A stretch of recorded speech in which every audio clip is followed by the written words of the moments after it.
Географический диктант – это ежегодная международно-просветительская акция Русского географического общества. Перед началом тестирования студенты прослушали видеолекцию о важности географии и истории, а также получили напутствие от настоящих космонавтов. Мы, космонавты Роскосмоса Сергей Рыжиков и Алексей Зубрицкий, приветствуем вас с борта Международной космической станции.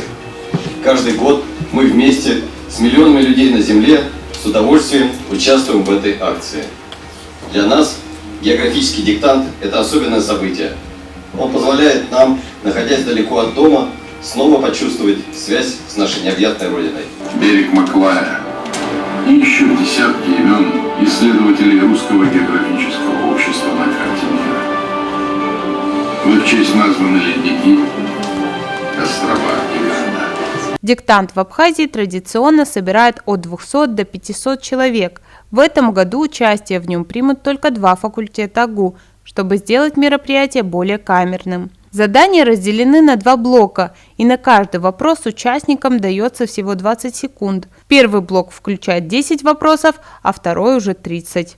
За отведенное время нужно либо выбрать верный вариант, либо сформулировать собственный развернутый ответ. В географическом диктанте принимают участие 137 стран, помимо Российской Федерации, и вопросы присылают все участники. В настоящее время из 1500 вопросов были отобраны 40 вопросов, которые представляются аудитории для участия в этом диктанте.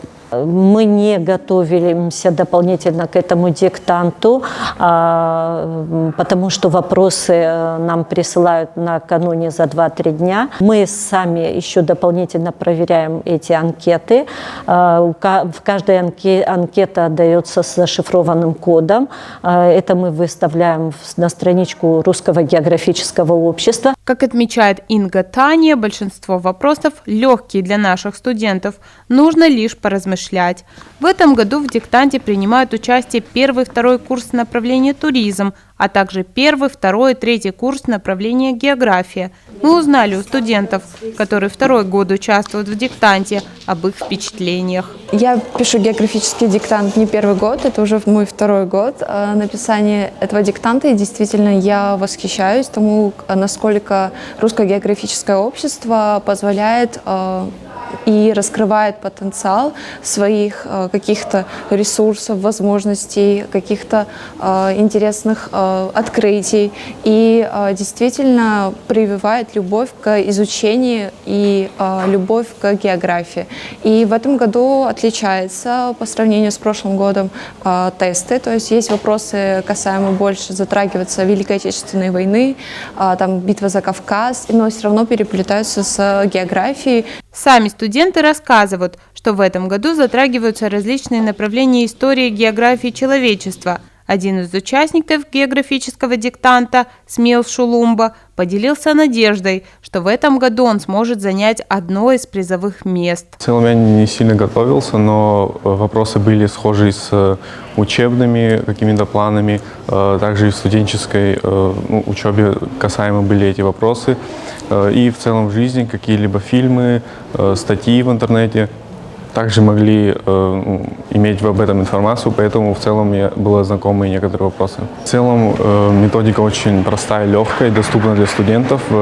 Это и касается и журналистов, различных знаменитостей, которые озвучивают вопрос.